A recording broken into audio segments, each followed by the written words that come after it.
जय श्रीराम जय श्रीराम जय श्रीराम जय श्रीराम।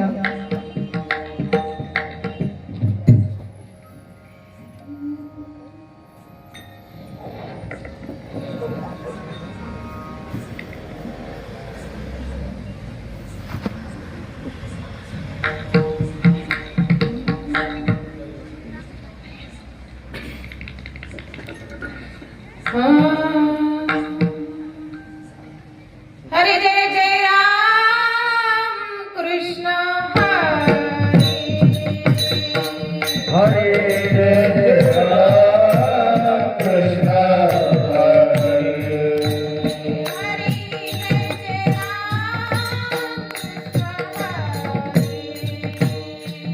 हरे जय राम कृष्ण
तो हा माधव भैरवा तो हा माधव भैरवा तो हा माधव भैरवा तो हा विठ्ठल भैरवा तो हा विठ्ठल भैरवा हे सर्व सुखाचे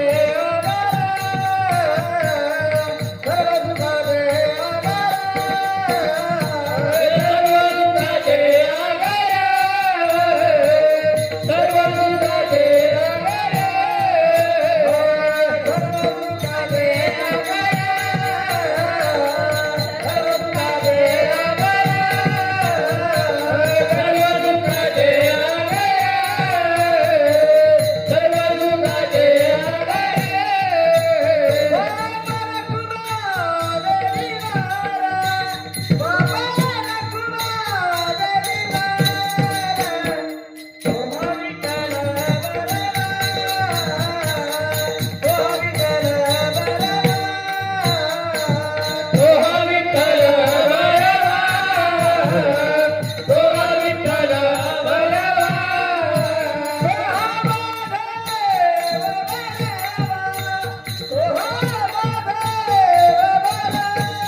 Krishna Hare Ram Krishna Hare Ram Krishna Hare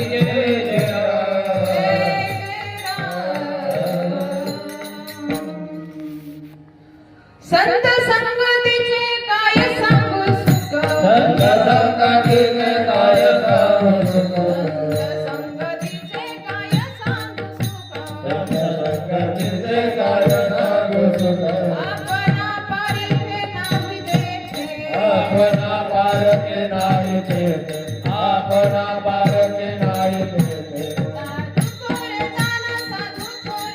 साधू थोर दाना साधू थोर दाना साधू थोर दाना साधू थोर दाना साधू थोर दाना साधू थोर दाना कलियुगी साधू थोर दाना कलियुगी साधू थोर दाना कलियुगी यहलोकी तोची सर्वभूती समा यहलोकी तोची सर्वभूती समा यहलोकी तोची सर्वभूती समा यहलोकी तोची सर्वभूती समा शरीराचा भ्रमणे कोदा शरीराचा भ्रमणे निकोदा शरीराचा भ्रमणे निकोदा साधू थोर दाना साधू थोर दाना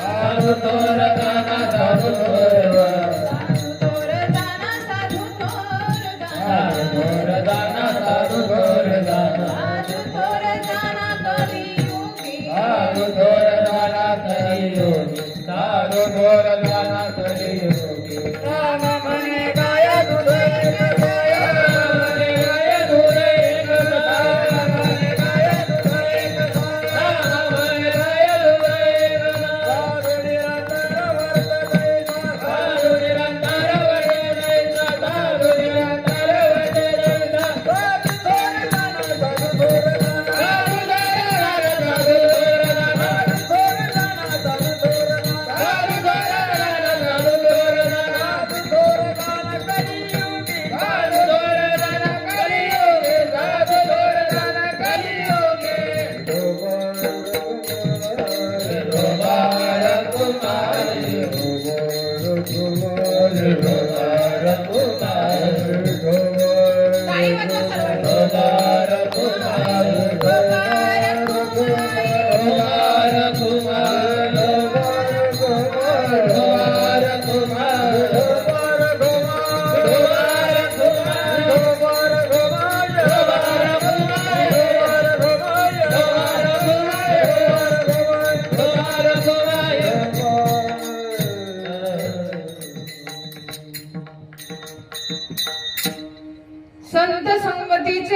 संग सुख अपना परीखे नाही जेथे साधु थोर जाना साधु थोर जाना साधु थोर जाना कलियुगी यहलोकी तोची सर्वभूती सामा यहलोकी तोची सर्वभूती सामा शरीराचा भ्रमण निगदा साधु थोर जाना साधु थोर जाना साधु थोर जाना कलियुगी नामा मने गाय दुधे कसारे नामा मने गाय दुधे कसारे साधु निरंतर वर्तते तैसा साधु थोर जाना साधु थोर जाना साधु थोर जाना कलियुगी वक्रतुंड महाकाय सूर्यकोटी समप्रभ निर्विघ्नं करो मे देव सर्व कार्येषु सर्वदा सर्व मंगल मांगल्ये शिवे सर्वार्थ साधिके शरण्ये त्र्यंबके गौरी नारायणी नमस्तुते नमो विठ्ठला राजया पांडुरंगा नमो रुक्मिणी मावली ज्ञानगंगा नमो पुंडलिका नमो चंद्रभागा नमस्कार माझा त्या रुक्मिणी पांडुरंगा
संतांची या त्यांच्या कृपा जाणे कथेचा विस्तारू बाबाजी सद्गुरु दास तुका जयांची केली स्मरण होय सकळ विद्येचे अधिकरण ते वंदू श्री चरण श्री गुरूंचे ते नमस्कार होणी आता नमो ज्ञानेश्वरा नमो ज्ञानेश्वरा नमो ज्ञानेश्वरा नमो ज्ञानेश्वरा नमो ज्ञानेश्वरा नमो ज्ञानेश्वरा नमो ज्ञानेश्वरा नमो ज्ञानेश्वरा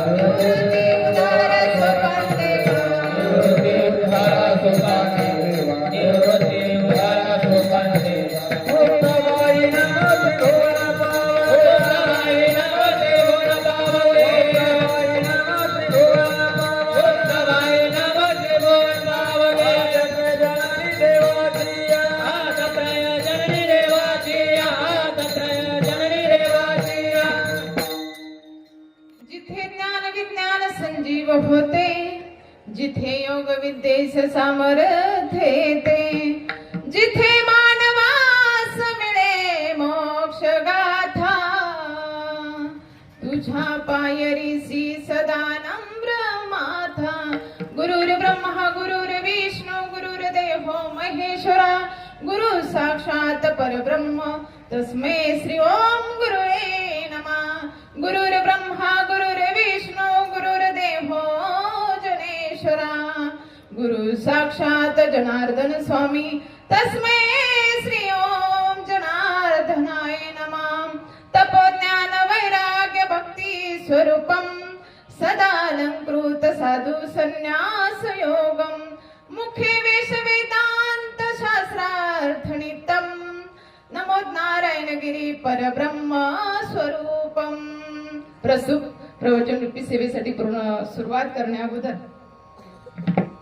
आदरणीय गुरुस्थानी असणारे अनाथांचे माय परमपूज्य वासुदेव नंदगिरी गौरवी बाबा तसेच माय बापांच्या चरणी नतमस्तक होते. आदरणीय आपल्या व्यासपीठावरती बसलेले आदरणीय महंत, सगळ्यांच्या परिचयात असणारे, आवडीचे असणारे, जिव्हाळ्याचे असणारे, आपुलकीचं नातं जपणाऱ्या साधूंमध्ये श्रेष्ठत्व गाजवणारे असे असणारे आपले जनेश्वर नंदगिरीजी बाबाजी, आज या सगळ्या संत मायबापांच्या चरणी नतमस्तक होऊया. मस्तक हे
सगळ्यांनी एकदा जोरदार टाळी वाजवा. अजिबात असं बसायचं नाही बर का, एकदम बेटे बेटे सावधान. असं छान वाटतं. एकदा सद्गुरु जनार्दन स्वामींचं भजन म्हणूया आपण. जनार्दना जनार्दना सद्गुरु स्वामी जनार्दना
खाली राहिले ते अजून मागे.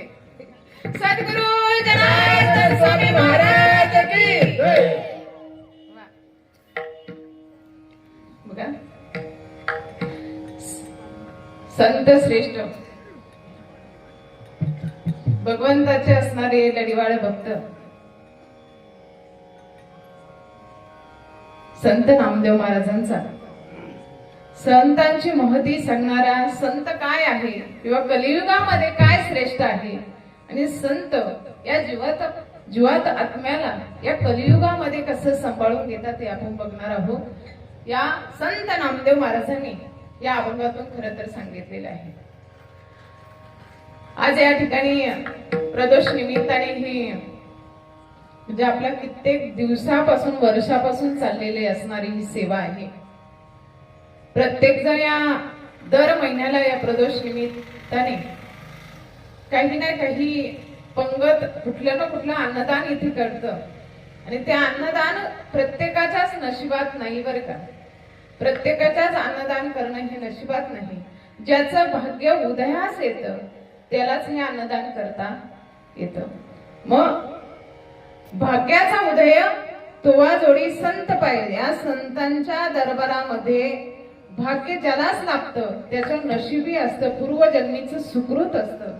आणि त्या पूर्वजन्मीचं आपण म्हणतो बहुत सुकृताची जोडी म्हणून विठ्ठले आवडी. किंवा बहुत सुकृताचं असणारं फळ जन्मोजन्मी आम्ही बहु पुण्य केले तेव्हा या विठ्ठले कृपा केली. बघा, त्याशिवाय आपल्याला हा पुण्यफळ प्राप्त होत नाही. आजही अन्नदानाची सेवा ज्यांच्याकडे आहे असे श्री गंगाधर नारायण शेलार भाऊ विंचूरचेच, आज यांच्याकडे ही अन्नदानाची सेवा आहे. अन्नदान करणं आपण दर महिन्याला ऐकतो. अन्नदान श्रेष्ठ दानात दान श्रेष्ठ दान म्हणजे अन्नदान आहे आणि तेही या प्रदोष निमित्ताने घडतं. आणि आज खरं तर या भाऊंच्या गंगाधर भाऊ शेलार यांचं अन्नदान इथे आहे. बघा, तत्पुरते आपण या अन्नदानानिमित्त किंवा या प्रदोष व्रतानिमित्त आज आपण भगवंताची संतांची महती इथं बघणार आहोत. आणि संतांची महती बघत असताना खरं तर संत हे भगवंताचे काय असतात. आज ज्यांचा अभंग आपण निवडलाय ते काय भगवंताचे लाडके असणारे भक्त आहे. आणि भगवंताचं लाडकं असावं लागतं, संतांचं लाडकं असावं लागतं, तेव्हा कुठेतरी ती भगवत भक्ती आपल्याकडून होते किंवा संतांची भक्ती आपल्याकडून होते. त्याच्यासाठी लाडकं असावं लागतं. खरं तर मी आमच्या बाबाजी सगळ्यांची काय आहे लाडकीच आहे.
भगवंताचं संतांचं लाडकं असावं लागतं. तेव्हा म्हणजे आपल्याला संत भक्ती किंवा संतांची संगत आपल्याला लाभत असते. बघा, आज या ठिकाणी आदरणीय श्यामगिरी बाबा सुदामगिरी बाबा देखील इथे उपस्थित आहे.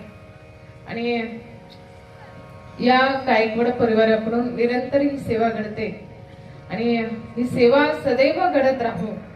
खरं तर बघा, जास्त काही न बोलता आपण अभंगाकडे वळू, कारण वेळ होत चाललेला आहे.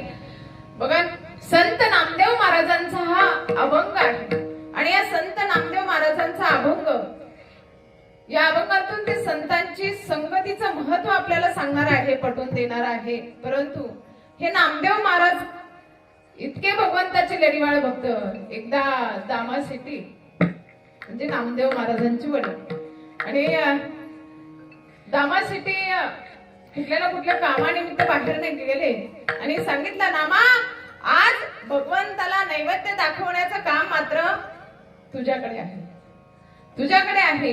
मग नामदेव महाराजांना सांगितल्याबरोबर नामदेव महाराज म्हणाले, बाबा हो मी ते काम करेल. करेल म्हटल्यानंतर आईनं सुद्धा तेवढ्याच पद्धतीनं चांगल्या भाविक भक्तीनं तो नैवेद्य बनवला, नैवेद्य बनवला. परंतु बघा, नैवेद्य भाव आणि भक्तीनं जर तो नैवेद्य बनवला त्याला काही कमी असलं तरी तो चवदार लागतो.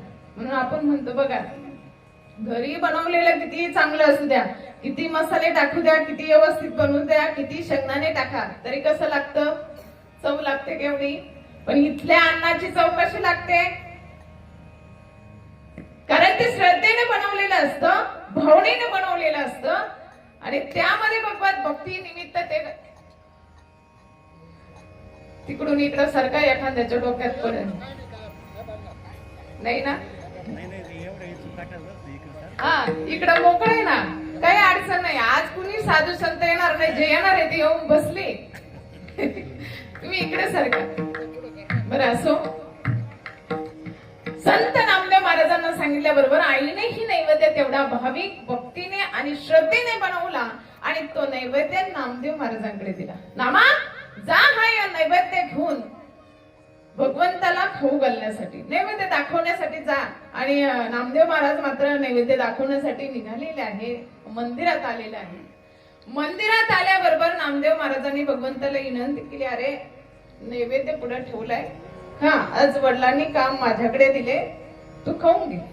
नामदेव महाराज म्हणे तुला खाताना वगैरे त्रास व्हायला नको म्हणून मी बाहेर जाऊन बसतो. थोड्या वेळ नामदेव महाराज बाहेर जाऊन बसले, परंतु नामदेव महाराज आतमध्ये आले. भगवंतानी नैवेद्य खाल्लेला नव्हता. नामदेव महाराज म्हणले, आज मग जर घरी गेलो तर आई म्हणून भगवंताला नैवेद्य खाऊ घातला नाही. बाबा खाऊ घालतात आणि आज तू खाऊ घातला नाही म्हटल्यानंतर आई मला रागवेल.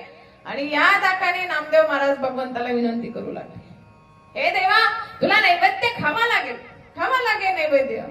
नैवेद्य खावा लागेल. परंतु भगवंताला ज्यावेळेस नामदेव महाराजांनी हट्ट धरला आणि भगवंताने सुद्धा काय करावं तर नैवेद्य खाऊन घ्यावा. नैवेद्य खाल्ला आणि नामदेव महाराज रिकामी थाली घेऊन मात्र घरी आलेले आहे. रिकामा ताट घेऊन घरी आलेले आहे. रिकामा ताट ज्यावेळेस घरी आणलं त्यावेळेस गोनाईने विचारलं, नामदेव महाराजांच्या आईने विचारलं, गोनाई मातेने विचारलं, नामा हे नैवेद्याचं ताट रिकाम कसं? नामाने सांगितलं, अगं आई भगवंताने खाल्लंय, त्याच्यातलं अन्न भगवंताने खाल्लंय, भगवंताने तो प्रसाद खाऊन घेतलेला आहे. आई म्हणाली, खरं तर आईनं कामच सांगावी बरं का. आईनं लेकरांना कामच सांगावी, चांगले काम सांगावी आणि ती चांगली कामं लेकरांनी करावी. आईनं सांगितलं ती कामं आपण करावी. नाहीतर आजकालच्या आयात वेगवेगळे कामं सांगतात, ते आता विचारायचं वेळ नाही. परंतु आईनं काम सांगितलं होतं म्हणून ते पूर्ण केलं. भगवंत माझे वडील रोज भगवंताला खाऊ घालतात या आशेने नामदेव महाराज तिथे नैवेद्य खाऊ घालून आले. आणि आई विचारते, नामा याच्यातलं कुठे? आई असं काय करते तू? भगवंताला खाऊ घालायला दिलं मग मी खाऊ घातलं. आई म्हणाली, अरे काय नामा खोटं बोलतो, तूच खाल्लं असेल. काय म्हणली? तूच खाल्लं असेल. नामदेव महाराज म्हणाले, मी खाल्लं नाही तर भगवंताने खाल्लं. नैवेद्य हाती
नामदेव महाराज ज्यावेळेस आईला सांगत होते की आई भगवंताने खाल्लंय आणि आई म्हणायची तू खाल्लं. परंतु ज्यावेळेस जेव्हा चर्चा चालू असताना दामाशेट्टी तिथे आले आणि त्या दामाशेट्टीने विचारलं, खरंच नामदेवा कोणी नैवेद्य खाल्ला? नामदेवानं म्हणावं भगवंताने खाल्ला. आणि दुसऱ्या दिवशी ती बघण्यासाठी ज्यावेळेस नामदेव महाराजांना नैवेद्य घेऊन पाठवलं आणि दामाशेट्टी मात्र गुपचित लपून ते बघताय खरंच भगवंत नैवेद्य खातोय का. आणि ज्यावेळी साक्षात भगवंताने नैवेद्य खाल्लाय हे भक्तानी दामासाठी सुद्धा धन्य झाले. फिरविले देवळ जग माझे ख्याती नामदेवा हाती दूध प्याला नामदेवा हाती दूध प्याला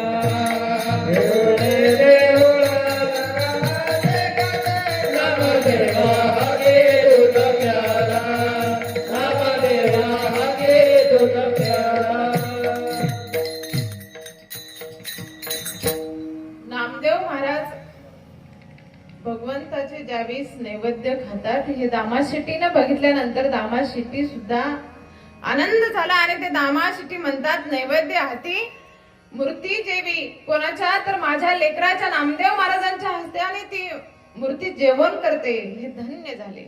एवढ्या वेळेस नव्हे ना नामदेव महाराजांचा महिमा एवढा मोठा आहे एवढा मोठा आहे. एकदा नामदेव महाराज ज्यावेळेस वडिलांना कळलं भक्तीमध्ये माझा नामा उतरलेला आहे भक्तीमध्ये माझा नामा उतरलेला आहे परंतु यांनी संसाराच्या गाड्यामध्ये सुद्धा उतरलं पाहिजे. खरं तर आपण संसाराच्या गाड्यातच असतो भक्तीच्या गाड्यामध्ये नसतो परंतु भक्तीमध्ये आपण असलं पाहिजे. नामदेव महाराजांची भक्ती बघितली वडिलांनी विचारला का आता याला संसाराच्या गाड्यामध्ये लावलं पाहिजे मग याला काहीतरी काम दिलं पाहिजे. आपला जो व्यवसाय आहे तो व्यवसाय याला करण्यासाठी पाठवा. ज्यावेळेस दामपंथांनी त्यांना काय केलं कापड विकण्यासाठी पाठवलं आणि कापड विकण्यासाठी एका गावामध्ये ते गेलेले असताना तिथे बघितलं एका माणसाने अरे नामा काय करतो म्हटल्यानंतर त्यांनी सांगितलं अरे कापड विकण्यासाठी आणले. हो मला कापड घ्यायचं आहे परंतु याच्या मोबदल्यात काय द्यायचं याच्यासाठी करा आता माझ्याकडे पैसे नाही परंतु काहीतरी ठेव म्हणून द्यायला पाहिजे. मग त्या व्यक्तीनं काय केलं एक दगड दिला. काय दिला काही नाही म्हणे माझ्याकडे ठेवायला तर काय दिला ऐकताय तुम्ही दगड. तुम्ही घेशाल का इथं बसलेलं नो दगड घेशाल का नाही ना घेणार दगड कुणी घेणार नाही. पण नामदेव महाराजांनी दगड घेतला आणि तो दगड मात्र घरी घेऊन गेल्यानंतर तो दगड खरंच म्हणतात ना ज्यावेळेस त्याला संतांचा स्पर्श होतो ना त्या दगडाचं सुद्धा काय होतं रे सोनं होत. जसं बघा संतांच्या स्पर्शाने सुद्धा त्या दगडाचा काय झाला परिसाचा स्पर्श झाला तर दगडाचं काय ते लोखंडाचं काय होतं सोनं होतं. तसं या दगडाचं सुद्धा काय झालं सोन्याचा दगड झाला. ऐकताय तुम्ही काय झाला दगड नामदेव महाराजांनी घरी गेला आणि तो ठेवला. बरं चर्चा पसरायला टाइम लागतो का अरे त्या माणसाने नामदेव महाराजांना दगड दिला आणि तो दगड त्यांच्याकडे गेल्यानंतर सोनं झालं सोन्याचं नाही झालं बरं का सोन्याचा झाला म्हणजे नाव असलेला सोन्याचा नाही तर सोन्याचा झाला. आणि सगळी बातमी पळाल्यानंतर कळली आणि ह्या ज्या गृहस्थाकडून तो दगड नेलेला होता त्याला कळली. आता त्याला कळल्यानंतर दम पडेल का समजा तुमचा दगड आहे आणि तो सोन्याचा झालाय दम पडेल का नाही. तो म्हणाला माझा दगड मी नक्कीच घेऊन परत येणार. गेला नामदेव महाराजांकडे नामदेव महाराज तुमच्याकडे माझा दगड आहे तो मला परत पाहिजे. आता संत आहे त्यांना कशाचा सोन्याचा किंवा कशाचा अलंकाराचा अहंकार सोनं रुपे आम्हा मृत्यू के समान. मग त्यांना त्याचा अहंकार नाही मीपणा नाही. अरे बाबा तुझा दगड घेऊन जा दिला नामदेव महाराजांनी. नामदेव महाराजांनी ज्यावेळेस याला दगड दिला तर यांनी घरी घेऊन त्याच्या कपाटात नेऊन ठेवला. कपाटातच ठेवते ना आपल्या इकडे कुठे ठेवते गादी खाली आई सांगा ना पण ठीक आहे कपाटात ठेवला आणि तो त्याच्या बायकोला आवाज द्यायला गेला. ती होती शेतामध्ये कांदे खुरपत होती आणि तिनं आवाज दिल्यानंतर तिला आल्यानंतर तिला सांगत की जो नामदेव महाराजांकडून दगड आणलाय तो सोन्याचा दगड कपाटात ठेवला. ती म्हणाली असो बाई चला चला चला चला घाई घाई घेणं दोघं गप्पा मारत घरी आले आणि घरी आल्यानंतर ते कपाटातला दगड उचकायचा. ती म्हणाली येडे काय तुम्ही. आता तिनं लगेच याला काय केलं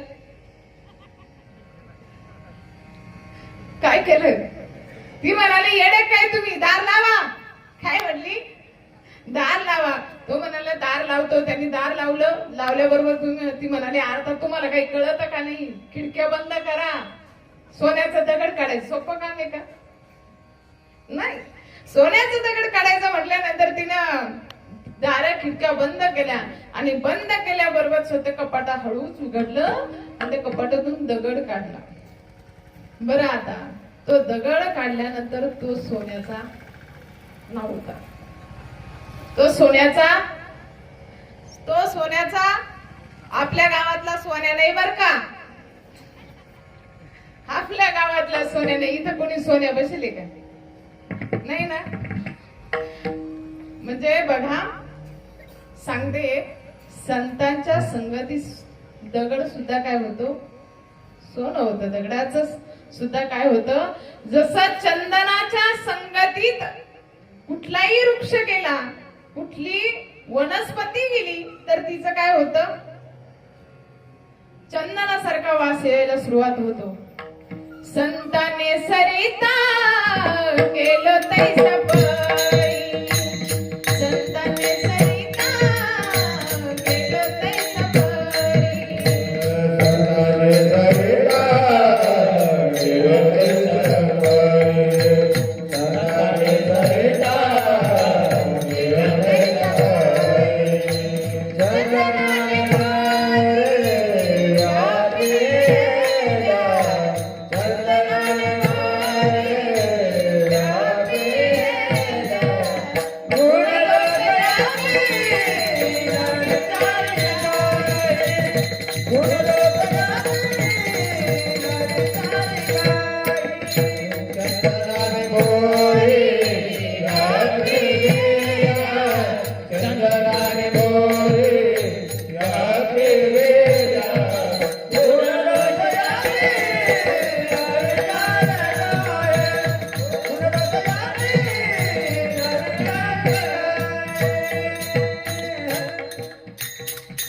संतांच्या संगतीत गेलं की गुण दोष बघत नाही. संतांच्या जवळ गेलं की ती गुण दोष बघत नाही. जसं चंदनाच्या झाडाजवळ बोरीचं झाड जरी गेलं तर ते म्हणत नाही हे बोरीचं झाड आहे किंवा कुठलं झाड आहे असं म्हणत नाही. ते चंदन दुसऱ्याला सुद्धा काय करतं? सुगंधित करतं. तसं या नामदेव महाराजांच्या संगतीत हा दगड गेला तरी ते सोनं झालं, परंतु त्यांची संगत तुटली तर त्याचं काय झालं? परत दगड पाषाण तयार झाला. म्हणजे ही कीर्ती, संतांची कीर्ती पसरायला टाइम लागत नाही. ही कीर्ती पसरत पसरत पसरत आळंदी क्षेत्रामध्ये गेली आणि ज्यावेळी आळंदी क्षेत्रामध्ये गेले तर चौघे भावंड या इंद्रायणीच्या तटावरती भजन करत असतात. राम कृष्ण हरी जय राम कृष्ण हरी जय राम कृष्ण हरे राम कृष्ण हरे जय राम कृष्ण राम कृष्ण हरे जय राम कृष्ण हरे राम कृष्ण हरे जय राम कृष्ण हरे कृष्ण हरे जय राम कृष्ण हरे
सोपान काका आणि मुक्ताई मस्त भजन चाललेलं होतं, परंतु ही संतांची कीर्ती ज्यावेळेस कानावर पडते ना, ती भेटण्याची आतुरता लागते, आतुरता लागते. आणि ती आतुरता असल्यामुळे ते काय करतात, पंढरपूरला जाण्याचं ठरवतात. पंढरपूरला जाण्यासाठी निघतायत, परंतु पंढरपूरला जाताना नुसतं जायचं असतं का, काहीतरी गात जायचं असतं. भजन गात गात गात गात पांडुरंगाच्या भेटीला जायचं असतं. नवे नवे तर भगवंताला भेटण्याची आतुरता आपल्या मनामध्ये असावी. चला हो पंढरी जाऊ, चला पंढरी जाऊ, जीवाचा जीवन गाऊ, जीवाचा जीवन गाऊ, जीवाचा जीवन गाऊ. चला हो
पंढरपूरला जात असताना भजन करत भगवंताची आतुरता मनामध्ये असते. आणि ही चौघही भावंड निघतात. ही चौघही भावंड ज्यावेळेस भगवंताचं भजन करत करत पंढरपूरला जाऊन पोहोचताय आणि पोहोचल्याबरोबर संत नामदेव महाराजांना भेटतात. संत नामदेव महाराजांना ज्यावेळेस भेटले तर नामदेव महाराजांना ज्ञानेश्वर माऊली भेटल्यानंतर बघा दोघही एवढ्या आतुरतेने भेट होते. संतांची भेट कशी असते, एकमेकाला भेटले की ते संत एक आतुरतेची भेट असते. परंतु ज्यावेळेस भेटल्यानंतर नामदेव महाराजांना ज्ञानेश्वर माऊली म्हणतात की अरे नामा आपल्याला तीर्थयात्रेला जायचं आहे. नामदेव महाराज तर शांतच बसले, तर शांत असे बसले की अरे भगवंताला सोडून मी एक क्षण सुद्धा कुठे जाऊ शकत नाही, भगवंताला सोडून मी कुठे जाऊ शकत नाही, राहू शकत नाही. एवढी मोठी आतुरता जिव्हाळीक प्रेम त्यांचं असतं भगवंताचं आणि नामदेव महाराजांचं. पण बघा एवढं प्रेम असताना सुद्धा मुक्ताई महाराज म्हणाल्या ज्ञानदादा नामदेव महाराज आपल्या जवळ काही बोलणार नाही, आपण म्हटलं तर तीर्थयात्रेला येण्यासाठी सुद्धा तयार होणार नाही. यापेक्षा इथे थांबून काही उपयोग नाही. तर यांचं वर्चस्व कुठं आहे तिथे आपण गेलं पाहिजे. भगवंताजवळ गेली ही सगळे नामदेव महाराज ही चौघ भावंड भगवंताच्या जवळ गेली आणि भगवंताच्या जवळ जाऊन ज्यावेळेस भगवंताने बघितले अरे संत भेटीला आले, संत आलेले आहे. परंतु आल्यानंतर दोन पात्र असे आहे बघा, दोन पात्र आहे. एक आहे भक्तीचं पात्र आणि दुसरं आहे ज्ञानाचं पात्र. भक्तीचं पात्र म्हणजे संत नामदेव महाराज म्हणजे अखंड असणारी भक्ती आहे. भक्ती मनामध्ये फक्त भक्ती भाव आहे, तिथं ज्ञान नाही. परंतु ज्यावेळेस नामदेव महाराजांकडे बघितलं तर काय अखंड ज्ञानाचा सागर आहे. ज्ञानाचा सागर सखा ज्ञानेश्वर, ज्ञानाचा सागर सखा ज्ञानेश्वर, ज्ञानाचा सागर सखा ज्ञानेश्वर,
ज्ञानाचा सागर सखा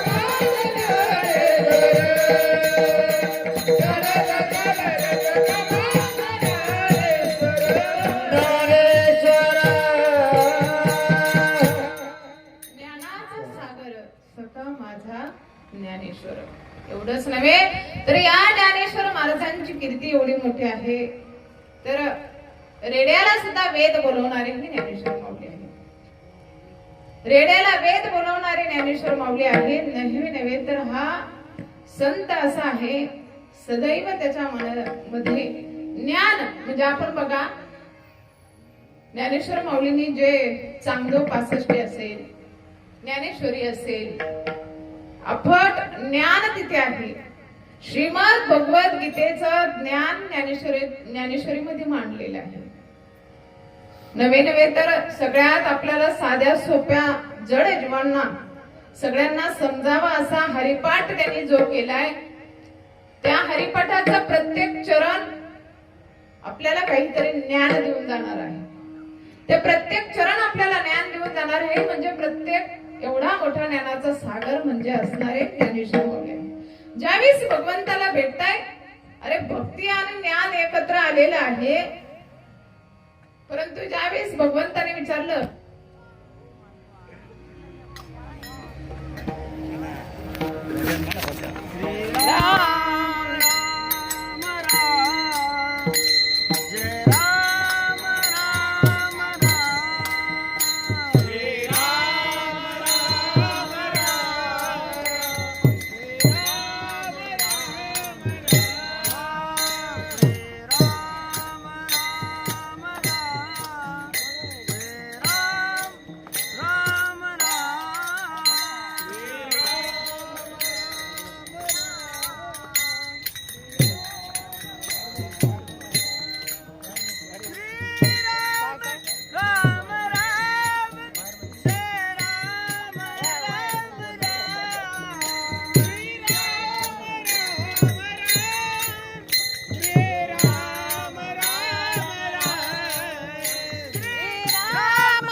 तुम्ही मात्र लबाडे आहे.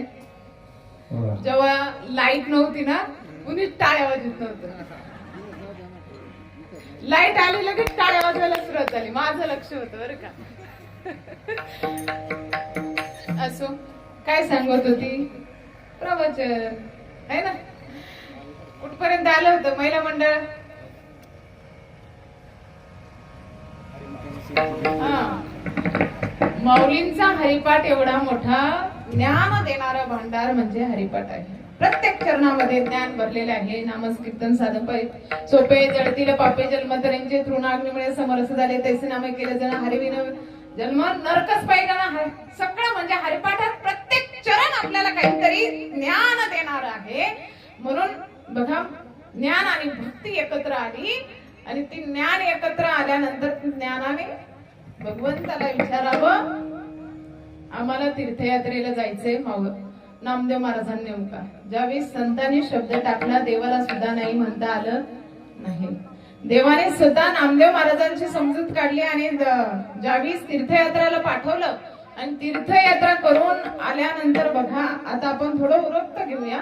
तीर्थयात्रा करून आल्यानंतर बघा ज्यावेळेस नामदेव महाराज आणि ज्ञानेश्वर माऊली सगळे संत मंडळी आली ज्यावेळेस भगवंताकडे जातात ना त्यावेळेस भगवंताकडे गेल्यानंतर त्या भगवंताने सुद्धा म्हणावं कीर्तनात अरे नामदेवा तुला तीर्थयात्रेला पाठवून मला पश्चातापच झाला का. तू गेला तसा मी उपाशी आहे.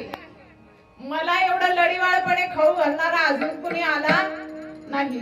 तुझ्या हातून मी जेवण करत होतो आणि मला ते जेवण अजून कुणी खाऊ घातलं नाही. दुसरा पश्चाताप मला हे होतोय तू तीर्थयात्रेला गेल्यापासून मला कीर्तन ऐकायला भेटलं नाही. कारण नामदेव महाराजांचं कीर्तन असायचं ज्यावेळेस कीर्तन चालायचं ना साक्षात भगवंत सुद्धा पुढे नामदेव कीर्तन करी पुढे देवनाथ पांडुरंग. नामदेव कीर्तन करी पुढे देवनाथ पांडुरंग.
पांडुरंग. बघा साक्षात भगवंत नसतात. कोणाच्या संगतीत संतांच्या संगतीत म्हणजे आपल्याला सुद्धा संतांच्या संगतीमध्ये सुख आहे आणि भगवंताला सुद्धा संतांच्या संगतीचे सुख आहे. अभंगाच्या प्रथम चरणात सांगतो संत संगतीचे काय सांगू सुख. संत संगतीचे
अपना पारिखे नाही ते.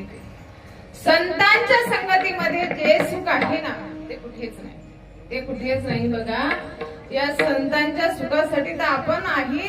आपल्याला मी सुरुवातीला सांगून गेले, संतांचं सुख प्राप्त होण्यासाठी किंवा संतांची संगत आपल्याला प्राप्त होणं ही एवढं सोपं नाही. बहुत सुकृताची जोडी, ते बहुत आपल्या जवळ पुण्याचा साठा व्हावा लागतो, तेव्हा आपल्याला ते सुख प्राप्त होतं. परंतु आपण जड जीवनात या संतांच्या संगतीची अपेक्षा नाहीये, एवढ्यांनाच नाहीये तर साक्षात भगवंताला सुद्धा या जड जीवांना संतांना भेटण्याची अपेक्षा आहे. म्हणून तर वैकुंठ सोडून तो पुढे येतो मृत्यू लोकांमध्ये. या सुखा कारणे देव वेडावला, वैकुंठ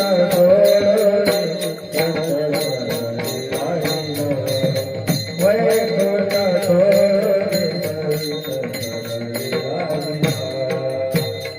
या सुखा कारणे देव वेडावला, या सुखा कारणे देव वेडावला, वैकुंठ सोडून संत सगळे राहिला,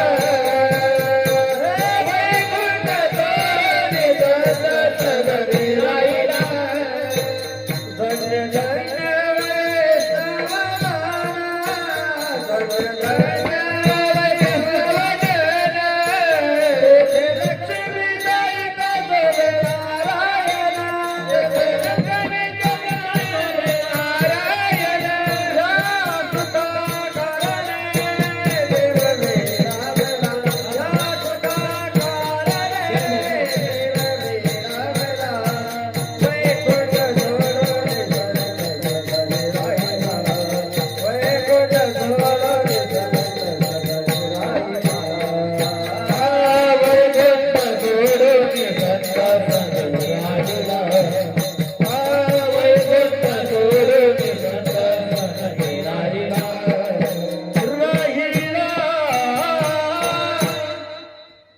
धन्य धन्य देव सुद्धा घडवलेला आहे. वैकुंठ सोडून तो संतांच्या संगतीत राहिलेला. बघा, या संतांची संगत घडणं एक दृष्टांत सांगेन, मग आपलं उरकत घेऊया. संतांची संगत घडणं हे खूप महत्वाचं आहे. किंवा संतांचे अर्धा क्षण संत संगत घडणं सुद्धा किती महत्वाचं आहे. बघा, सर्वात रागीट असणारे संत म्हणजे दुर्वास ऋषी. इकडे लक्ष दे. रागीट असणारे संत कोण? दुर्वास ऋषी. ऐकताय ना? माझ्या नाही ध्यानात राहिलं तर तुम्ही खाली बसल्या बसल्या सांगा. दुर्वास ऋषी आणि वशिष्ठ मुनी. झालं असं, दुर्वास ऋषींच्या घरी ज्यावेळेस वशिष्ठ मुनी गेले आणि वशिष्ठ मुनी गेल्यानंतर काही दिवस तिथे निवास केला आणि केल्यानंतर परत आपलं माघारी निघायचं म्हणून आता आपल्या घरी कुणी पाहुणे रावळे आले तर आपण काय करतो?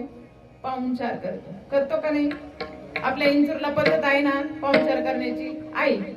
मग ते आपल्या घरी पाहुणे आले का पाहुणचार करायचा. म्हणून दुर्वास ऋषींनी सुद्धा वशिष्ठ मुनींची चांगली ठेप ठेवली, सगळं काही झालं. पण वशिष्ठ मुनी ज्यावेळेस परत निघत असताना त्या वशिष्ठ मुनींना या दुर्वास ऋषींनी 1000 वर्षाची तपश्चर्याचं फळ मात्र वशिष्ठ मुनींना दिलं. किती? बोलत नाही का तुम्ही? घरी तर कोणालाच बोलून देईना. बघा, 1000 वर्षाचं तपश्चर्याचं फळ दिलं, परंतु वशिष्ठ मुनी निघून गेले, शांतपणे निघून गेले. आणि परत वशिष्ठ मुनींच्या घरी काही दिवसांच्या नंतर हे दुर्वास ऋषी गेले आणि दुर्वास ऋषीने सुद्धा काही काल तिथे घालवला आणि घातल्यानंतर परत आपले निघाले. आणि निघाल्यानंतर त्यांनी काय केलं? अर्धा क्षण, फक्त किती? अर्धा क्षण सत संगतीचं म्हणजे संत संगतीचं फळ दुर्वास ऋषींना दिलं. ज्यावेळेस अर्धा क्षण फक्त सत संगत संगतीचं फळ या दुर्वास ऋषींना दिलं. रागीट असणाऱ्या या दुर्वास ऋषींना सुद्धा राग आला आणि राग आल्याबरोबर दुर्वास ऋषी रागाने क्रोधित व्हायला लागले. अरे मी 1000 वर्षाच्या तपश्चर्याचे फळ दिलं, मला काय दिलं? अर्धा क्षण सत्संगतीचं फळ दिलं. एवढंच दिलं म्हणजे माझं काही आहे का नाही क्रेडिट वगैरे, आहे की नाही? दुर्वास ऋषींना वाटलं अरे असं काय, राग यायला लागला. त्यावेळेस वशिष्ठ मुनी म्हणाले थांबा, रागू नका, रागू नका, याचं फळाचं महत्व आहे का? तर वशिष्ठ मुनीने विचार केला या माणसाला मी सांगून कळणार नाही. वशिष्ठ मुनी आणि दुर्वास ऋषी कैलासात गेले. ज्यावेळेस कैलासात गेल्यानंतर भगवान भोलेनाथाकडे गेले आणि त्या भोलेनाथाला विचारलं.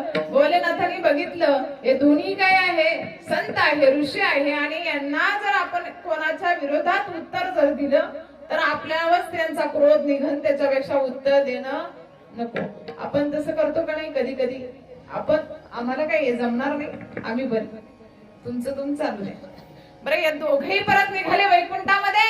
भगवान विष्णूंकडे गेले आणि भगवान विष्णूंकडे गेल्याबरोबर भगवान विष्णूंनी तेच उत्तर दिलं. आणि उत्तर ज्यावेळेस भगवान विष्णू म्हणाले आपल्याला हे जमायचं नाही, तपश्चर्याचं फळ आणि त्याचा काय निर्णय हे आपल्याला काही जमणार नाही, जमणार नाही. त्याच्याबरोबर त्या भगवान विष्णूने सांगितलं परंतु एक आहे, शेषाकडे ज्यावेळेस तुम्ही जाशाल याचा निर्णय मात्र शेष नक्कीच देईल. ज्यावेळेस शेष भगवंताकडे या दोघेही गेलेले आहे, वशिष्ठ मुनी आणि दुर्वास ऋषी ज्यावेळी दोघेही गेलेले आहे आणि गेल्याबरोबर शेषाने स्वागत केलं. या या या या बरं झालं. आता आपण म्हणतो बरं झालं, काहीतरी कामात असलं तर कोणी आलं माझ्या मदतीला आलं. या या या तुमचं स्वागत आहे. ज्यावेळी दुर्वास ऋषी आणि वशिष्ठ मुनी गेले, आता भगवंत आहे ते अंतर्यामी आहे, आपण कशाला गेलोय काय गेलो त्यांना सगळं ज्ञात आहे. त्यांना कळलं हे कशासाठी आले. परंतु शेषाने दुर्वास ऋषींना म्हटलं तुमच्या प्रश्नाचं मी काही उत्तर देऊ शकत नाही, परंतु माझं एक काम करा. कधी कशी प्रश्नाचं उत्तर सांगण्यापेक्षा प्रत्यक्षात कृतीत घडलं का त्याचं कळतं आपल्याला.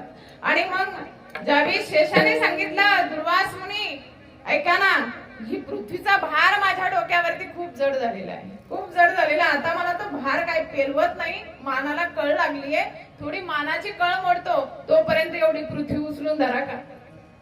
मग आता या तपश्चर्याचा गर्व अभिमान भगवंताजवळ काही चालत नाही. ज्याने गर्व केला तो तिथेच म्हणजे त्याचा नायनाट झाल्यासारखंच आहे.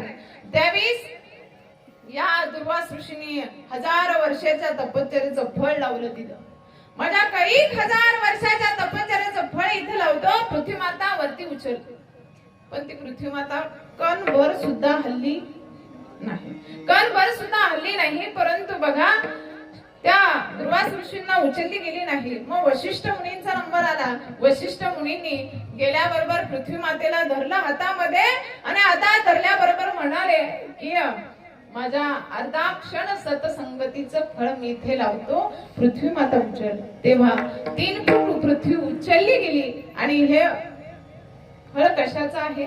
सतसंगतीचं आहे. संतांच्या संगतीतला असं अर्धा क्षण घडता संतांची संगती तेने ही म्हणजे ते संतांच्या अर्धा क्षण जरी संगत घडली तर आपल्याला काय होतं, आपल्या पापांचा नाश होतो. म्हणजे संतन के संग लाग रे तेरी अच्छी बनेगी, संतन के संग लाग रे तेरी अच्छी बनेगी, संतन के संग लाग रे तेरी अच्छी बनेगी, संतन के संग लाग रे तेरी अच्छी बनेगी.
संतांच्या संगतीचं म्हणजे आपलं थोडं जरी सांगितलं तरी समजलं पाहिजे. आणि हे जरी नाही कळलं तरी आपल्याला याच्यापेक्षा काही कळलं का? आ? एकनाथ महाराज म्हणतात ना, हे जरी नाही कळलं, हे जरी नाही कळलं, मग दुसरा येईल हे जरी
सगळ्यांनी एकदा भजन म्हणायचंय. निवृत्ती राया, निवृत्ती राया,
भजन संपलं पण बाबांचं पूजन झालं.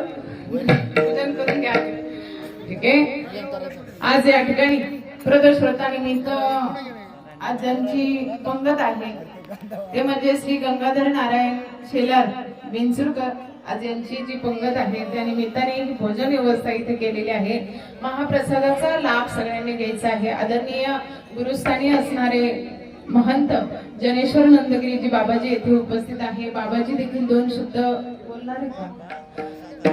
बाबा म्हणले आज मी बोलत नाही, परंतु बाबा पुढे आज मी बोलण्याचं धाडस केलं, कारण गुरुंपुढे संतांपुढे आपलं एवढं मोठं धाडस नाही. मज पामरा आहे काय धोरपण पायीची वाहन पायीवरी. आपण लहान आहोत आणि लहान म्हणूनच राहावं. आज या बाबाजींसमोर आदरणीय बाबाजी आहेत, त्याचबरोबर श्याम नंदगिरी बाबाजी आहेत आणि आज या गायकवाड परिवाराचे खूप महान कार्य इथे चालू आहे. कारण संतांच्या दारात आपल्याला यायला भेटतं. सद्गुरु जनार्दन स्वामींच्या पर्णकुट्यापुढे आपल्याला ही सेवा करायला भेटते आणि म्हणून त्यांची सुद्धा मनस्वी मी आभार व्यक्त करेल. आणि आज खरं तर श्री गंगाधर दादा शेलार यांनी मला ही प्रवचन रूपी सेवा दिली, त्यांचे मनपूर्वक आभार मी व्यक्त करते आणि इथेच आपल्या सेवेला पुढची पंगत शंकर बाबुराव चव्हाण, श्यामराव साहेबराव चव्हाण आणि शिवाजी चव्हाण, राहुल शिवाजी चव्हाण विंचूर यांची पंगत पुढची प्रदेशची पंगत असेल. असंच अन्नदान या सर्वांकडून घडत राहो अशीच भगवंताचरणी आपण प्रार्थना करूया. सद्गुरु जनार्दन स्वामींचरणी प्रार्थना करूया. इथेच आपल्या सेवेला पूर्णाराम देऊया.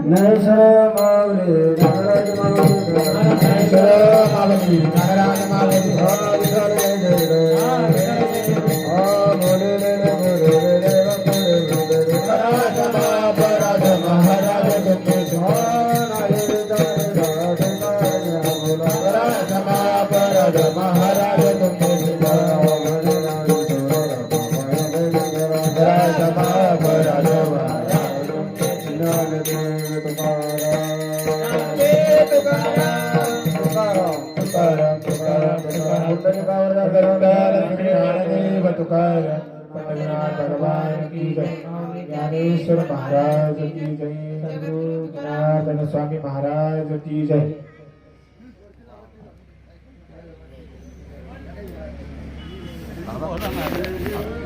बोलतो ना काहीतरी बोला.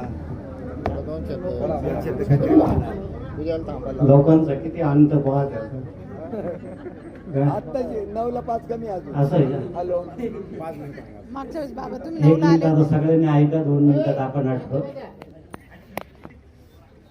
सगळ्यात पहिल्यांदा अशा लोकांचं टाळी वाजून आपण अभिनंदन करू की ज्यांनी टाळीच वाजवली नव्हती भजनात. इकडे फार मंच पेटून गेला होता, परंतु काही लोकांनी काहीच प्रतिसाद दिला नाही. त्यांच्यासाठी टाळ्या वाजव.